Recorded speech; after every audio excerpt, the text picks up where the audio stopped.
All right, JHK here for Sportskeeda, and right now I'm joined by UFC lightweight Frank Camacho. Frank, it's always good to catch up with you, man. How are you doing? Very good, brother. Very good. Just I got a meal in, fucking got killed in practice, and fucking ending the day like this is perfect. All right, that sounds good, man. Let's talk about the last year. You know, what I mean, you haven't competed for a year. It's gone by so fast, and the last time you were supposed to compete was against Brock Weaver, and you contracted COVID. You know, you got over that. You got back home. Where was the mind at when you hit Guam? Yeah, so I was so stoked to get back in against Brock Weaver because my loss to Justin James was just like I was. Well, first off, my past two losses, right, against Beneil in the first round, Justin James within the first minute. So I'm like, oh, I'm like, I'm a fighter, so I'm like, I'm itching for that. So I was looking forward, especially to the matchup with Brock Weaver. Got COVID, ugh, got stuck here for another 10 days. And then I just kind of hung out for a little bit. I hung out here in California for a little bit, just keeping the weight down, keep training, hoping for those last minute calls because they were abundant last year, right?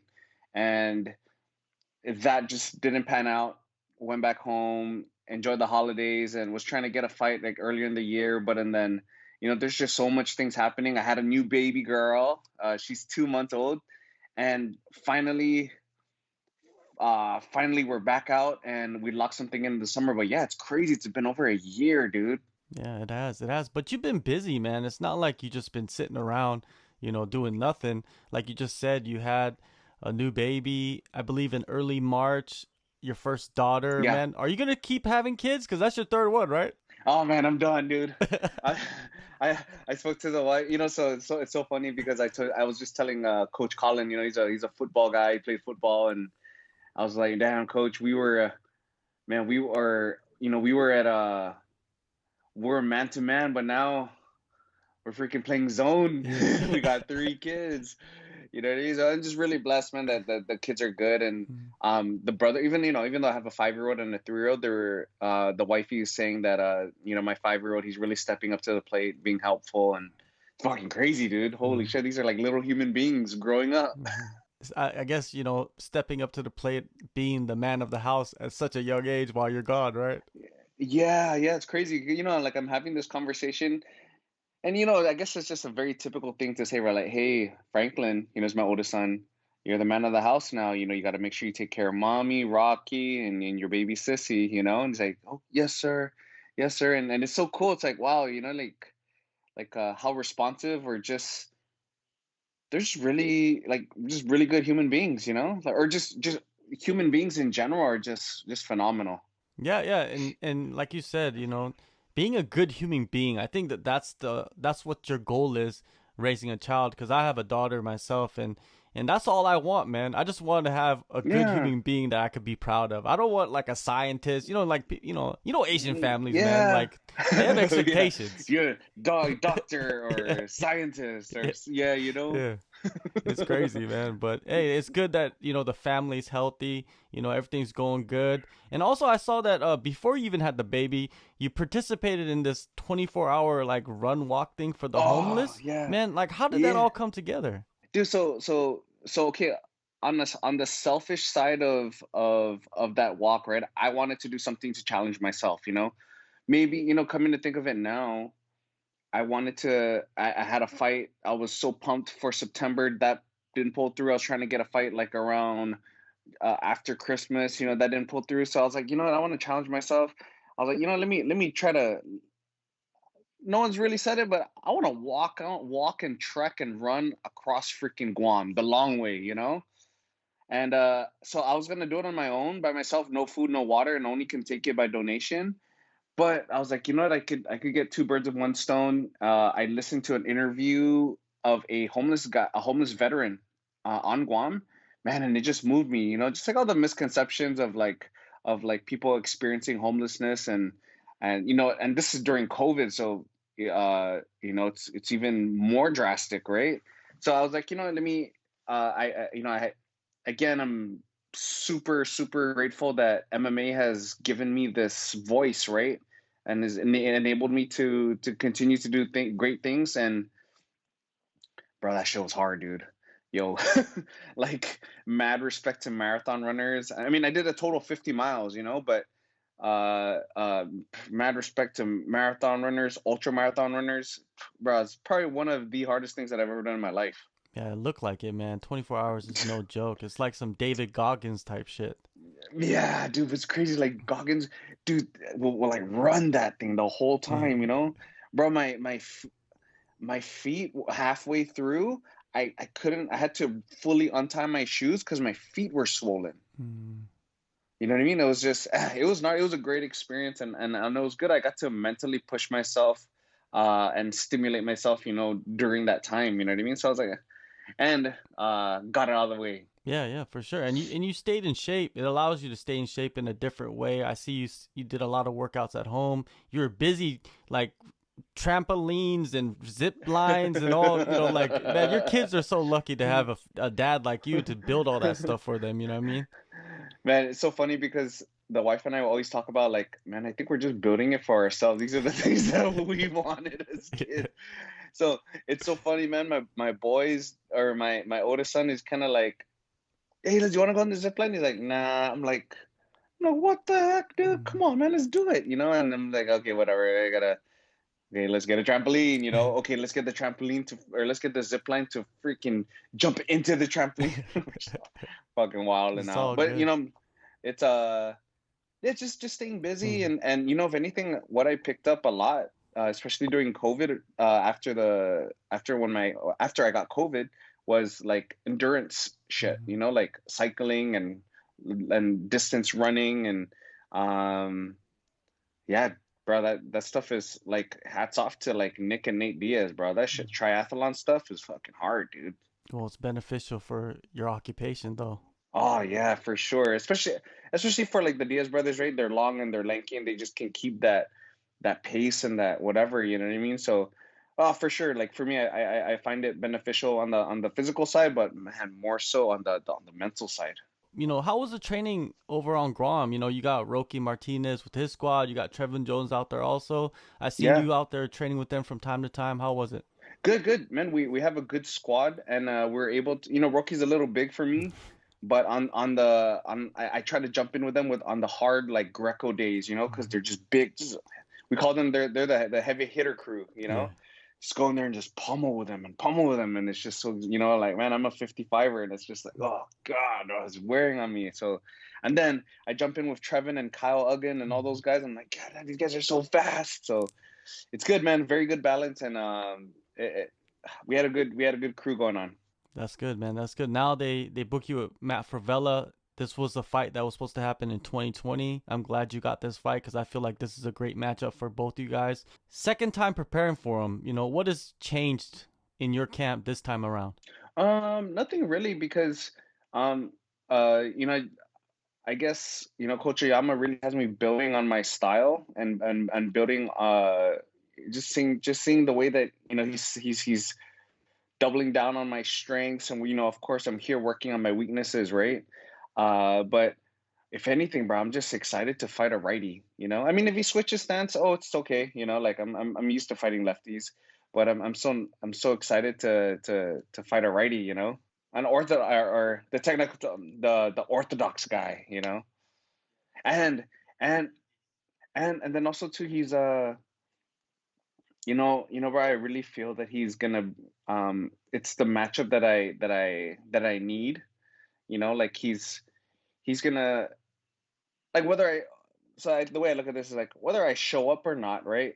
If I try to, there's no way I'm gonna coast. Like, he's gonna bring the fight out of me. You know, and which in turn I'm gonna bring the fight out of him. So it's yeah, Sean Shelby definitely knows what he's doing with this fight. Over at Oyama, I mean, who has been in there working with you as in training partners? Man, there's a lot of guys coming up, man, and working a lot with like Alex Perez. Maybe not so much sparring, but on the wrestling side and the grinding side. Christian Aguilera, shoot, like Richie, and man, just a lot of great partners here. Fernando Pavia. So it's a lot of Good push, man. Good partners, and you know what I like about it too? It's like we're all just trying to raise the bar of everyone, you know, like the team and the family aspect here. I totally dig it, you know. After, during, before practice is always, we're just all trying to get better. Yeah, beat the crap out of each other, but how do we lift each other so that if one person gets better, the team gets better. Yeah, and you got a lot of guys fighting and girls fighting in the UFC and other promotions. So almost every week you're sending somebody off to war, right? Basically. Exactly, dude. Like Carla Esparza, she's up. You know what I mean? You know, and then man, there's just fights after fights. Last week there was a fight where our boy Fernando just won the featherweight Fury championship, and he just got signed to the UFC. You know, so yeah, we're busy. So it's really nice, man. It's really nice. Everyone is on that mindset, and just surrounded by it is dope. Yeah, and a lot of people will point to this this fight coming up as you going in there on a long layoff, but actually you've been on long layoffs before previously in your career, even way longer than this. But is something different about this fight coming up? You know, maybe yeah, maybe it's because it's a must win. You know, I'm on two fight losing streak, and I think a big factor too is that I'm just so excited that it's gonna be a live crowd. You know, uh, yeah, we fought at the you know, fighting at the Apex was cool, and you know we were still able to do our job, but man. You know, I got into this thing, you know, visualizing for years, 10 years of hearing that crowd roar. You know, sometimes it works to my advantage. You know, sometimes it may work to my disadvantage. You know, to where I want to just fucking go ham and go crank. But um, you know, it's one of those things that I'm so stoked to have it back because it's what makes the fights. You know. Yeah, and also yourself, you've become a fan favorite. So when you're fighting in an arena with nobody, it takes that away. You know what I mean? The fan favorite part. Yeah, yeah, it does. Yeah, it does, man. And it's just so eerie. You know, like I mean, I love fighting so much. I'll fight in a, you know, like man, I'll fight in a with no crowd. But if I had the option, oh man, you know, like I just can't wait to just go in there and just feel the vibration on my chest from the roaring crowd. You know, especially now in Jacksonville and in Houston, they were saying that even during the prelims, the freaking the arena was getting pretty packed. You know, and that's very rare. And you know, so it's a I mean, you know, I'm just really fantasizing about a really hard 3 rounds with Frivola, you know, just to maybe because I've had short fights in the past 2 fights, and I just want to like just get it in and then just enjoy and embrace. But looking, Frivola's not going to give me nothing, you know what I mean? So I think I'm really just embracing myself for a hard 3 rounds. Oh, so you envision like a back and forth grind fest, like a fight of the night type performance where you get your hand raised. Yeah, maybe not fight of the. I mean, Uh, if that happens, that happens. You know, man, there's a lot of great fights on this card, dude. Holy shit. But but I'm just like fantasizing, and I'm just like just thinking about a hard fight, you know? Because he'll never stop, dude. Unless you turn him off, you know? He's not gonna stop. And that's what I so what I yeah, and that's what I'm like fantasizing about, you know? Well, that's Kind of kind of like weird. a mirror image of you in a way. Yeah, kind of, but he kind of in a way, you know, and I think we have very similar fighting spirits. Uh, you know, maybe technically we might not be the same, you know, and stylistically we're not going to be the same, but the fighting spirit in here, I think it's very similar, and it's what I'm looking forward to, you know. For sure, man. Everybody's looking forward to this fight, man. I think like last year when they booked it, they were kind of mad. Some people are like, "Man, how come that fell apart?" But now we got it, and it's Yeah, gonna be great to see you guys back in there, both of you guys. There's a lot of controversy this year, right, around judging. Have you noticed that? Because I know you watched the fights, and there was some crazy. you know, You know the Korean top team, the yeah, fighter from Korean yeah, top team. Did yeah. you see the scorecards? It was 28-28, 30-25, and Uh, 29-27. Did you see that? the 85er, June. Yeah, Jung. Yeah. Park, yeah. Park. Yeah. What? Yeah.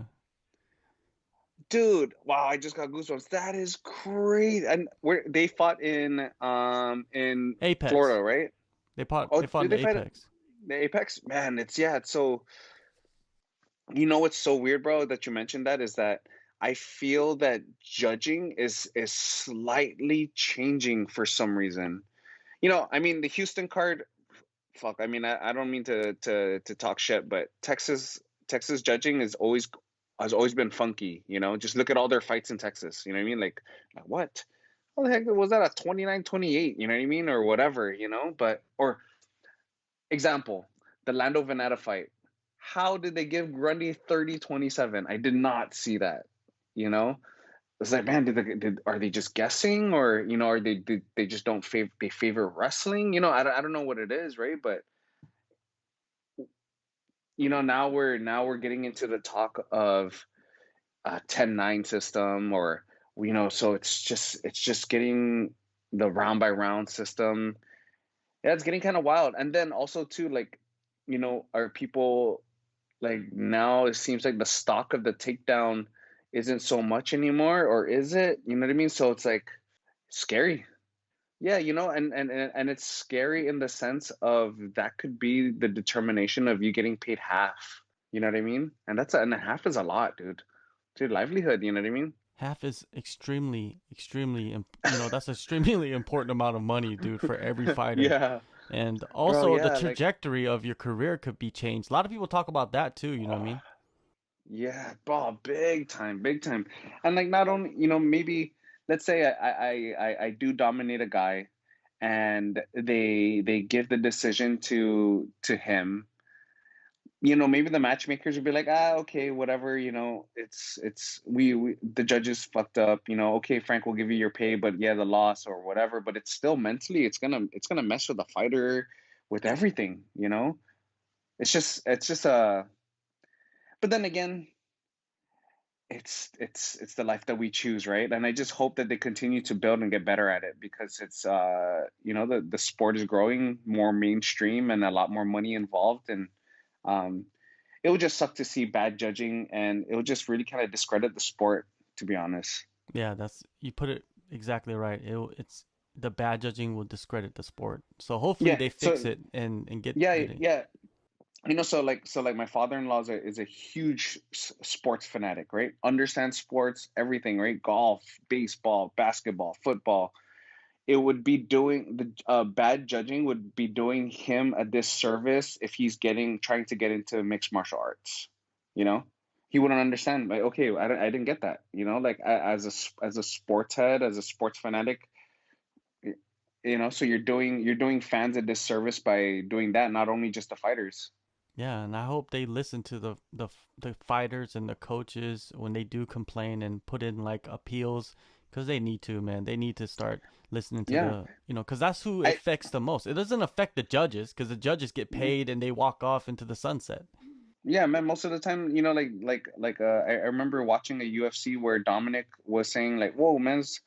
Yeah, the judges were like not even watching the fight; they were talking. So I think there should be like an overall set body that within each commission, to have like judges vetted, right? Like, man, at least, man, don't bring a boxing judge, man. Or bring in someone that's like MMA oriented, or trains, or does a little bit of everything or something, right? There has to be some sort of vetting system. Definitely, man. I hope they fix it all. But anyways, June 12th, man, you're back in the cage. UFC 263, fire matchup. Thank you, Frank, man, for the time, and hopefully we'll be speaking again soon. I know you want to get back in there quick. Yes, yes, we will. Thanks, John.